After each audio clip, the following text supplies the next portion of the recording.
Hello, I'm Officer John Bannock, and I'm on the second floor of the Sarasota Police Department with a memorial plaque and shadow box to Officer Warren David Jones. Officer Jones was shot and killed on April 5th of 1975. He is the only police officer in Sarasota City, Sarasota County, and other local municipalities to be killed in the line of duty. The memorial plaque on the second floor reads, "In honor of those who have pledged their lives for sacredness of law and order, who unselfishly gave their last full measure of devotion. Patrolman First Class Warren David Jones." We have a shadow box on the second floor of the police department with an etching of Warren David Jones's name from the National Law Enforcement Memorial in Washington, D.C.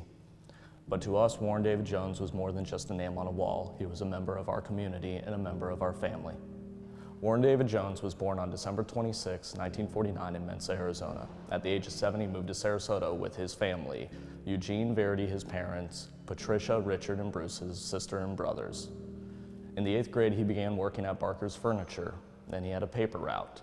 He was very active in sports in high school, where he played varsity junior and senior football at Sarasota High.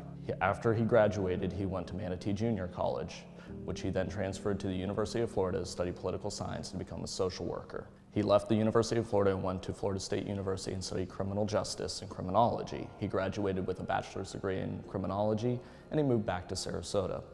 He began working as a dispatcher at the Longboat Key Police Department. He applied to the Sarasota Police Department and was sworn in on March 2nd of 1973.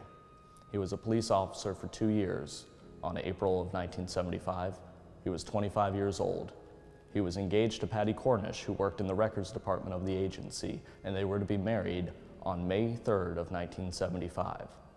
As was habit, he always went to his parents' house for dinner when he was on shift.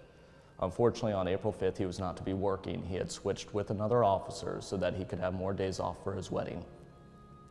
After leaving dinner at 8:30 p.m., his father told him, "You need to be very careful and don't take any chances." It was the last words he ever spoke to his son. 40 minutes later, a police officer was at his door to tell him that his son was mortally wounded. I think we need to go out and take a look at the situation that Warren David Jones was in and the spot where he gave his life for the citizens of Sarasota. After leaving his parents' house, Officer Jones went on proactive patrol in Zone 5, where he was assigned. Zone 5 encompassed downtown, Gillespie Park, Shenandoah Park, and the 12th Street Industrial Park. There were 6 officers working that night. When Officer Jones approached 1450 Mango Avenue, he observed a vehicle at the rear of the building where there were 3 large silos for oil.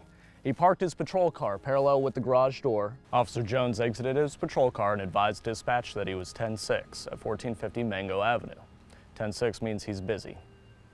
He exited his patrol car without body armor, without a portable radio, and carrying just his handcuffs, baton, flashlight, and his .38 caliber revolver. Officer Jones walked all the way across the parking lot and made contact with Henry Lee Washington, who was accompanied by Eddie West. Officer Jones observed Washington siphoning gasoline from the silos, and he went to place him under arrest. Officer Jones got into a scuffle with Henry Lee Washington, and somehow Officer Jones's gun came out of his holster and ended up in Washington's hands. During the fight, Henry Lee Washington fired one single round, which hit Officer Jones in the chest. At this point, Officer Jones had to crawl from the other side of that building where the silos were back to his patrol car to call for help. He attempted to make 3 radio transmissions. The first 2 were interrupted when he was dragged from the patrol car and struck in the head with his own flashlight by Henry Lee Washington and Eddie West. This was observed by witnesses. The final transmission, he was able to call for help successfully. Officers arrived seconds later after the suspects fled the area. Officer Jones was found seated in the patrol car, driver's seat, bleeding heavily. He died at 10:30 at night, 90 minutes after he first made contact with the suspicious vehicle at 9 p.m. Officer Warren David Jones was laid to rest on April 8th of 1975 after a funeral service at the Toll Brothers on 40 North Orange Avenue in Sarasota. Hundreds of police officers, deputy sheriffs, and troopers attended the funeral, and he was escorted by a funeral procession to Minnesota Memorial Park in Onico, where he was buried under full police honors with a 21-gun salute and the playing of taps. He left behind his family and his fiancée, and he gave his life for the citizens of Sarasota. Henry Lee Washington was contacted by Lee County detectives in Fort Myers on the same day that Officer Warren David Jones was buried. Instead of going to jail, Henry Lee Washington shot himself with a pistol, admitting to the detectives that he had killed Warren David Jones. There were 7 other arrests made in connection with the murder of Officer Warren David Jones. At Officer Jones's funeral, Reverend J.D. Hamill delivered the eulogy. He stated, "Ladies and gentlemen, it's comforting to know that as we sit in our easy chairs on a dark and stormy night, that hundreds of men like him have been willing to pin on a badge and agree to make our troubles and tragedies their careers. Some days Officer Jones was just a guy in a uniform who waved at you from his squad car, but then there was that other day when he dutifully gave his life so that you and I might see another day."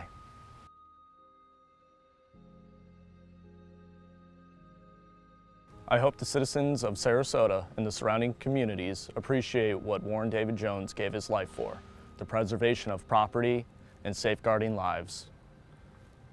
He is one of our family, and he is one of yours too. He was a member of the community, and he died on April 5th of 1975 so that we may be safe. Thank you.